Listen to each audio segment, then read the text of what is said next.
ఓం శాంతి 26/3/2025 మధురమైన పిల్లలు, మీరు తండ్రి చేయి పట్టుకున్నారు. మీరు గృహస్థ వ్యవహారంలో ఉంటూ కూడా తండ్రిని స్మృతి చేస్తూ తమో ప్రధానం నుండి సతో ప్రధానంగా అవుతారు.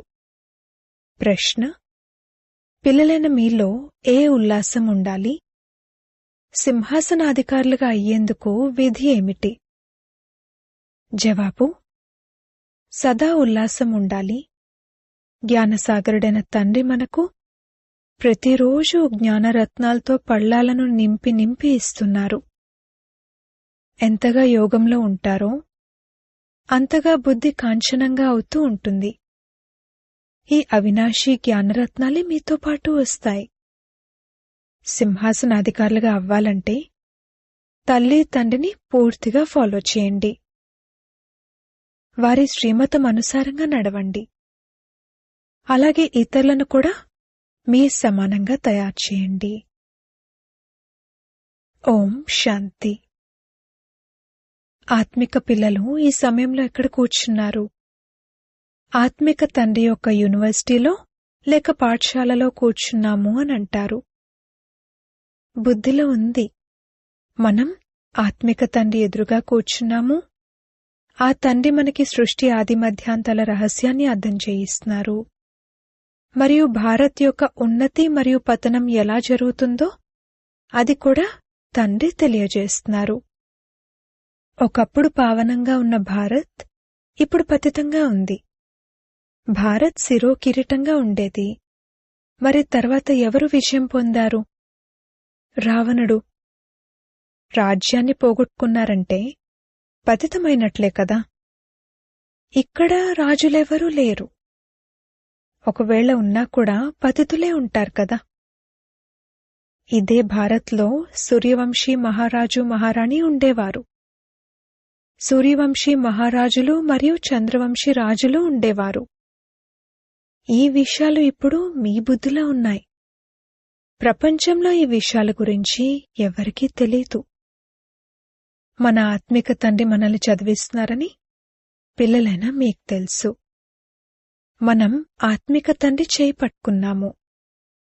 మనం గృహస్థ వ్యవహారంలో ఉంటున్నా కూడా ఇప్పుడు మనం సంగమయుగంలో నిలబడి ఉన్నాము అని బుద్ధిలో ఉంది.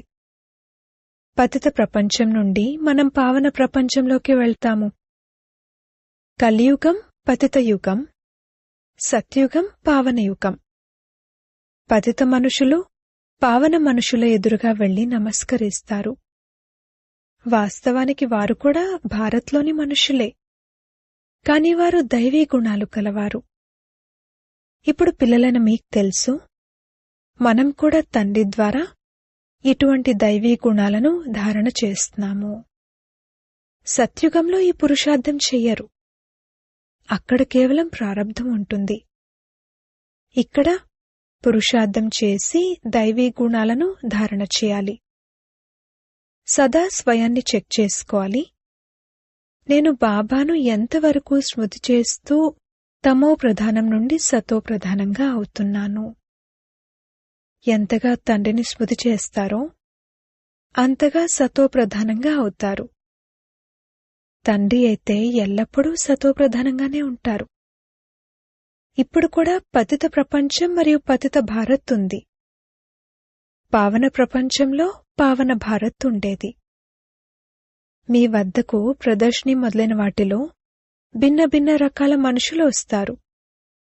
కొందరేమంటారంటే, ఏ విధంగా భోజనం తప్పనిసరిగా అవసరమో అలా ఈ వికారాలు కూడా భోజనం వంటివి, అవి లేకపోతే చనిపోతాము అని. వాస్తవానికి అటువంటి విషయమేమీ లేదు. సన్యాసులు పవిత్రంగా ఉంటారు. మరి వారేమైనా చనిపోతారా ఏమిటి? ఆ విధంగా చెప్పేవారిని అజామిళుని వంటి పాపాత్ములు అని భావించడం జరుగుతుంది. వారు ఈ విధంగా మాట్లాడతారు.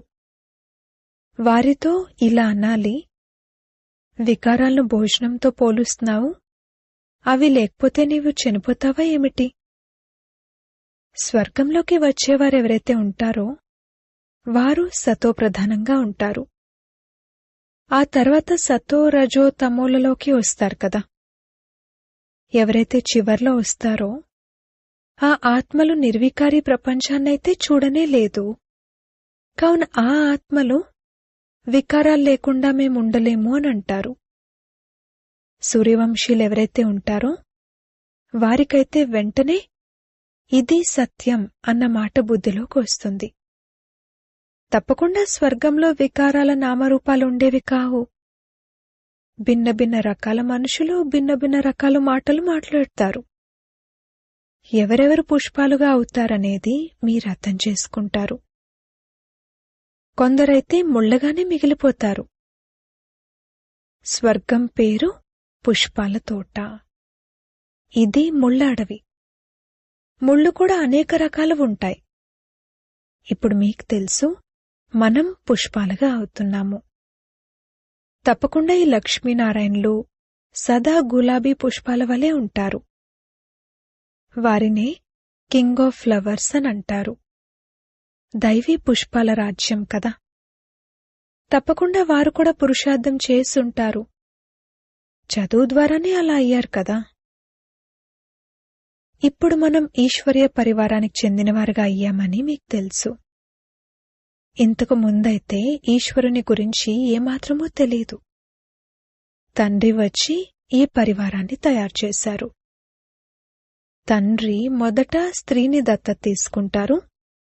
తర్వాత ఆమె ద్వారా పిల్లలను రచిస్తారు. బాబా కూడా వీరిని దత్తత తీసుకుని తర్వాత వీరి ద్వారా పిల్లలను రచించారు. వీరందరూ బ్రహ్మ కుమార కుమారీలు కదా. ఈ సంబంధం ప్రవృత్తి మార్గానికి సంబంధించినది. సన్యాసులది నివృత్తి మార్గము. ఆ మార్గంలో ఎవరూ తల్లి తండ్రి అని అనరు. ఇక్కడ మీరు మమ్మ బాబా అని అంటారు. ఇతర సత్సంగాలన్నీ ఏవైతే ఉన్నాయో అవన్నీ నివృత్తి మార్గానికి చెందినవి. ఈ తండ్రి ఒక్కరినే మాతా పిత అని పిలుస్తారు. తండ్రి కూర్చుని అర్థం చేయిస్తున్నారు. భారత్లో పవిత్ర ప్రవృత్తి మార్గం ఉండేది. ఇప్పుడది అపవిత్రమైపోయింది. నేను మళ్ళీ అదే ప్రవృత్తి మార్గాన్ని స్థాపన చేస్తాను. మీకు తెలుసు, మన ధర్మం చాలా సుఖాన్నిచ్చేటువంటిది. మరి మనం ఇతర పాత ధర్మాల వారితో సాంగత్యం ఎందుకు చేయాలి? మీరు స్వర్గంలో ఎంత సుఖంగా ఉంటారు. వజ్రవైడూర్యాలతో పొదగబడిన మహళ్లుంటాయి. ఇక్కడ అమెరికా, రష్యా మొదలైన చోట్ల ఎంత షావుకార్లున్నారు. కాని స్వర్గం వంటి సుఖముండదు. బంగారు ఇటుకలతో కూడిన మహళ్లనైతే ఎవరూ నిర్మించలేరు. బంగారు మహళ్ళు సత్యుగంలోనే ఉంటాయి. ఇక్కడసలు బంగారం ఎక్కడుంది? అక్కడైతే ప్రతి చోట వజ్రవైడూర్యాలు పొదగబడి ఉంటాయి. ఇక్కడైతే వజ్రాలకు కూడా ఎంత ధర పెరిగిపోయింది. ఇవన్నీ మట్టిలో కలిసిపోతాయి. బాబా అర్థం చేయించారు, కొత్త ప్రపంచంలో మళ్లీ గనులన్నీ కొత్తగా నిండిపోతాయి. ఇప్పుడివన్నీ ఖాళీ అవుతూ ఉంటాయి. సాగరుడు వజ్రవైడూర్యాలతో నిండిన పళ్ళాలను ఇచ్చారు అని చూపించారు. వజ్రవైడూర్యాలైతే అక్కడ మీకు ఎన్నో లభిస్తాయి.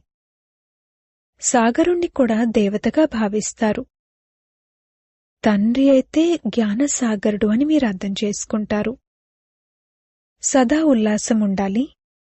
జ్ఞానసాగరుడైన తండ్రి మనకు ప్రతిరోజు జ్ఞానరత్నాలతో వజ్రవైడూర్యాలతో పళ్ళాలను నింపి ఇస్తున్నారు. ఇకపోతే అది కేవలం నీటి సాగరం మాత్రమే. తండ్రి పిల్లలైన మీకు జ్ఞానరత్నాల్ని ఇస్తున్నారు. వాటిని మీరు బుద్ధిలో నింపుకుంటున్నారు. ఎంతగా యోగంలో ఉంటారో అంతగా మీ బుద్ధి కాంచనంగా అవుతూ ఉంటుంది. ఈ అవినాశీ జ్ఞానరత్నాలనే మీరు మీతో పాటు తీసుకువెళ్తారు. తండ్రి స్మృతి మరియు ఈ జ్ఞానము ముఖ్యమైనవి. పిల్లలైన మీకు లోపల చాలా ఉల్లాసం ఉండాలి. తండ్రి కూడా గుప్తమైన వారు, మీరు కూడా గుప్తమైన సైన్యము. అహింసాయుతమైన గుప్త యోధులు అని అంటారు కదా. ఫలానా వారు చాలా శక్తివంతమైన యోధులు, కాని వారి నామరూపాలు తెలియవు అని అనడానికి వీల్లేదు. గవర్నమెంట్ వద్ద ప్రతి ఒక్కరి నామరూపాలు పూర్తిగా ఉంటాయి. గుప్తమైన యోధులు, అహింసాయుతమైన యోధులు అన్న పేరు మీది. అన్నిటికన్నా మొట్టమొదటి హింస ఈ వికారాలు. ఇవే ఆది మధ్యాంతాలు దుఃఖమునిస్తాయి. అందుకే ఓ పతిత పావన, పతితులమైన మమ్మల్ని వచ్చి పావనంగా తయారు చేయండి అని అంటారు. పావన ప్రపంచంలో పతితులు ఒక్కరు కూడా ఉండలేరు.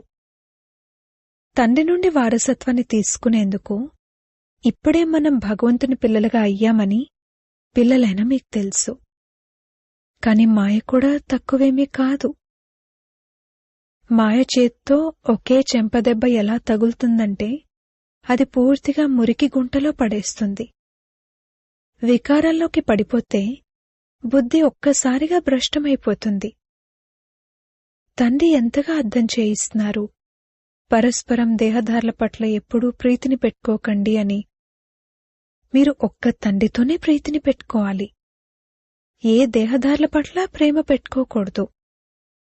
ప్రేమ అనేది దేహరహితుడైన విచిత్రుడైన తండ్రితోనే పెట్టుకోవాలి.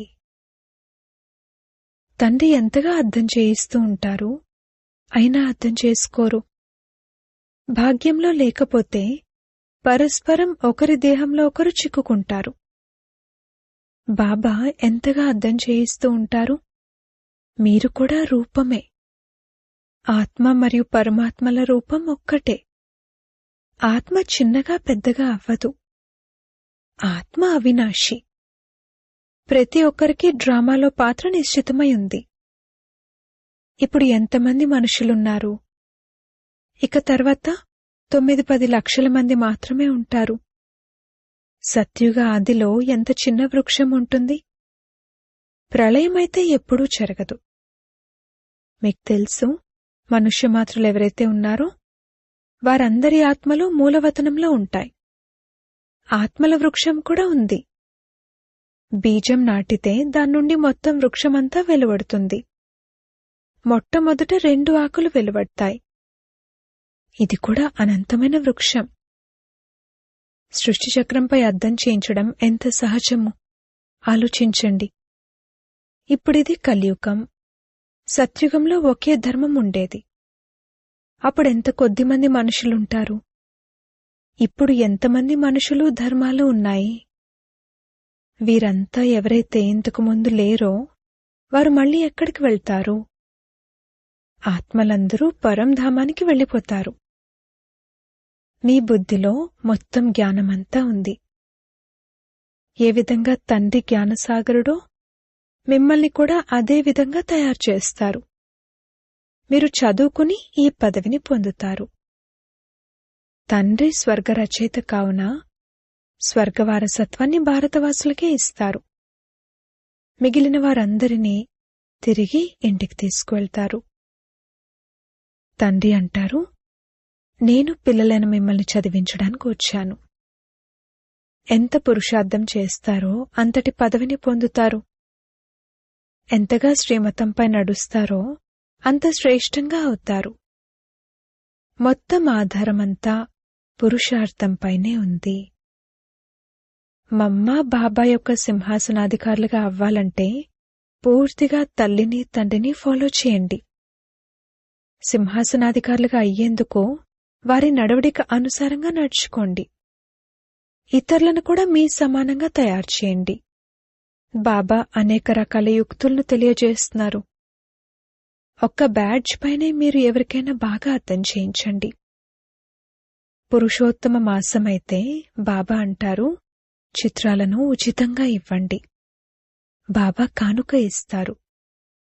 మళ్ళీ పిల్లల చేతికి ధనం వచ్చినప్పుడు తప్పకుండా అనుకుంటారు, బాబాకు కూడా వీటి కోసం ఖర్చవుతుంది కదా. అలా అనుకుని వెంటనే పంపిస్తారు. ఇల్లైతే ఒకటే కదా.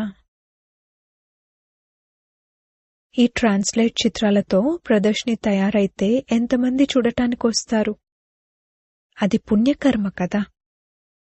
మనుషులను ముళ్ల నుండి పుష్పాలుగా, పాపాత్ముల నుండి పుణ్యాత్ములుగా తయారు చేస్తారు. దానిని విహంగ మార్గం అని అంటారు. ప్రదర్శనలో స్టాల్ తీసుకుంటే మీ వద్దకు ఎంతోమంది వస్తారు. అక్కడ ఖర్చు కూడా తక్కువగా అవుతుంది. మీరిక్కడకు తండ్రి నుండి స్వర్గరాజ్యాన్ని కొనుక్కునేందుకు వస్తారు. అలాగే స్వర్గరాజ్యాన్ని కొనుక్కునేందుకు ప్రదర్శనకి కూడా వస్తారు. ఇది దుకాణం కదా. తండ్రి అంటారు, ఈ జ్ఞానం ద్వారా మీకు ఎంతో సుఖం లభిస్తుంది. అందుకే బాగా చదువుకుని పురుషార్థం చేసి పూర్తిగా పాస్ అవ్వాలి. తండ్రే కూర్చుని తన మరియు రచన యొక్క ఆది మధ్యాంతల పరిచయాన్ని ఇస్తారు. ఇంకెవ్వరూ ఇవ్వలేరు. ఇప్పుడు తండ్రి ద్వారా మీరు త్రికాలదర్శులుగా అవుతారు. తండ్రి అంటారు, నేను ఎవరినో ఎలా ఉన్నానో నా గురించి యథార్థ రీతిగా ఎవరికీ తెలియదు. మీలో కూడా నంబర్ వారుగా ఉన్నారు.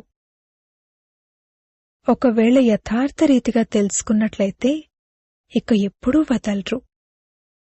ఇది చదువు. భగవంతుడు కూర్చుని చదివిస్తున్నారు. వారంటారు, నేను మీ విధేయుడినైన సేవకుడిని. తండ్రి మరియు టీచర్ ఇరువురూ విధేయులైన సేవకులు. డ్రామాలో నా పాత్ర ఈ విధంగా ఉంది. మళ్ళీ అందర్నీ నాతో పాటు తీసుకువెళ్తాను. శ్రీమతంపై నడుస్తూ పాస్ విత్ ఆనర్ అవ్వాలి. చదువైతే చాలా సహజమైనది. చదువును చదివించే వీరు అందరికన్నా వృద్ధులు. శివబాబా అంటారు, నేను వృద్ధుణ్ణి కాను. ఆత్మ ఎప్పుడూ వృద్ధునిగా అవ్వదు. ఇకపోతే రాతి బుద్ధి కలదిగా అవుతుంది. నా బుద్ధి అయితే పారసబుద్ధి. అందుకే మిమ్మల్ని పారసబుద్ధి కలవారిగా తయారు చేయడానికి వస్తాను. కల్పకల్పము వస్తాను. నేను లెక్కలేనన్నిసార్లు మిమ్మల్ని చదివిస్తాను. అయినా మళ్ళీ మర్చిపోతారు. సత్యుగంలో ఈ జ్ఞానం యొక్క అవసరమే ఉండదు. తండ్రి ఎంత బాగా అర్థం చేయిస్తారు. ఇటువంటి తండ్రిని విడిచిపెట్టి వెళ్ళిపోతారు. అందుకే మహామూర్ఖులను చూడాలంటే ఇక్కడే చూడండి అని అంటారు. ఏ తండ్రి నుండైతే స్వర్గ వారసత్వం లభిస్తుందో వారిని కూడా వదిలేస్తారు. తండ్రి అంటారు, మీరు నా సలహాపై నడిచినట్లయితే అమరలోకంలో విశ్వ మహారాజు మహారాణిగా అవుతారు. ఇది మృత్యులోకము. మనమే పూజ్య దేవీదేవతలుగా ఉండేవారమని పిల్లలకు తెలుసు. ఇప్పుడు మనం ఎలా తయారయ్యాము? పతితులుగా బికార్లుగా అయ్యాము. ఇప్పుడు మళ్ళీ మనమే యువరాజులుగా అవ్వనున్నాము. అందరి పురుషార్థము ఒకే విధంగా ఉండదు. కొందరు మధ్యలో ఆగిపోతారు, కొందరు ద్రోహులుగా అవుతారు. ఇటువంటి ద్రోహులు కూడా ఎంతోమంది ఉన్నారు. అటువంటి వారితో మాట్లాడను కూడా మాట్లాడకూడదు. జ్ఞాన విషయాలను కాకుండా ఇంకేవైనా అడిగితే వారికి ఆసురీ వృత్తి ఉందని అర్థం చేసుకోండి. సత్సాంగత్యము తీరానికి చేరుస్తుంది, చెడు సాంగత్యము ముంచేస్తుంది. ఎవరైతే జ్ఞానంలో తెలివైన వారో, బాబా హృదయాన్ని అధిరోహించి ఉన్నారో వారి సాంగత్యమునే చేయండి. వారు మీకు జ్ఞానపు మధురాతి మధురమైన విషయాలను వినిపిస్తారు. అచ్చా, మధురాతి మధురమైన సిక్కిలదే సర్వీసబుల్ విశ్వాసపాత్రులు ఆజ్ఞాకారులైన పిల్లలకు మాతా పిత బాప్దాదాల ప్రియ స్మృతులు మరియు గుడ్ మార్నింగ్. ఆత్మిక పిల్లలకు ఆత్మిక తండ్రి నమస్తే. ధారణ కొరకు ముఖ్య సారము. మొదటి పాయింట్, దేహరహితుడైన విచిత్రుడైన తండ్రి పట్ల ప్రేమను పెట్టుకోవాలి. ఏ దేహధారుల నామరూపాల్లోనూ బుద్ధిని చిక్కుకొనివ్వకూడదు. మాయ చెంపదెబ్బ తగలకుండా సంభాళించుకోవాలి. రెండవ పాయింట్, ఎవరైతే జ్ఞాన విషయాలను కాకుండా వేరే విషయాలను వినిపిస్తారో వారి సాంగత్యం చేయకూడదు. ఫుల్ పాస్ అయ్యేందుకు పురుషార్థం చేయాలి. ముళ్లను పుష్పాలుగా తయారు చేసే సేవను చేయాలి. వరదానము. ఒక్క తండ్రి తప్ప మరెవ్వరూ లేరు. ఈ స్మృతి ద్వారా బంధనముక్త యోగయుక్త భవ. ఇప్పుడిది ఇంటికి వెళ్లే సమయం. అందుకే బంధనముక్తులుగా మరియు యోగయుక్తులుగా అవ్వండి. బంధనముక్తులు అనగా లో స్ట్రెస్, టైట్ డ్రెస్ కాదు. ఆర్డర్ లభించగానే క్షణంలో వెళ్ళిపోవాలి. ఇటువంటి బంధనముక్తమైన యోగయుక్తమైన స్థితి యొక్క వరదానాన్ని ప్రాప్తి చేసుకునేందుకు సదా ఈ ప్రతిజ్ఞ స్మృతిలో ఉండాలి. ఒక్క తండ్రి తప్ప ఇంకెవ్వరూ లేరు. ఎందుకంటే ఇంటికి వెళ్లేందుకు మరియు సత్యుగి రాజ్యంలోకి వచ్చేందుకు ఈ పాత శరీరాన్ని వదలాల్సి ఉంటుంది. కావున చెక్ చేసుకోండి, ఈ విధంగా ఎవరు రెడీగా అయ్యారా, లేక ఇప్పటివరకు ఇంకా ఏమైనా తాళ్లు బంధింపబడి ఉన్నాయా? ఈ పాత వస్త్రం టైట్గా అయితే లేదు కదా. స్లోగన్: వ్యర్థ సంకల్పాల రూపీ ఎక్స్ట్రా భోజనం చేయకుండా ఉంటే అధిక బరువుతో వచ్చే అనారోగ్యాల నుండి రక్షింపబడతారు. అవ్యక్త ప్రేరణలు: సత్యత మరియు సభ్యత రూపీ కల్చర్ను అలవర్చుకోండి. తండ్రికి అన్నింటికంటే మంచిగా అనిపించే విషయం సత్యత. అందుకే భక్తిలో కూడా గాడ్ ఈజ్ ట్రూత్, భగవంతుడు సత్యం అని అంటారు. అన్నింటికంటే ప్రియమైన వస్తువు సత్యత.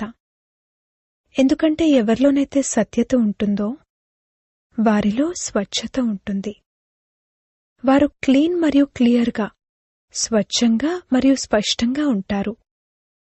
కనుక సత్యత యొక్క విశేషతను ఎప్పుడూ వదలకండి.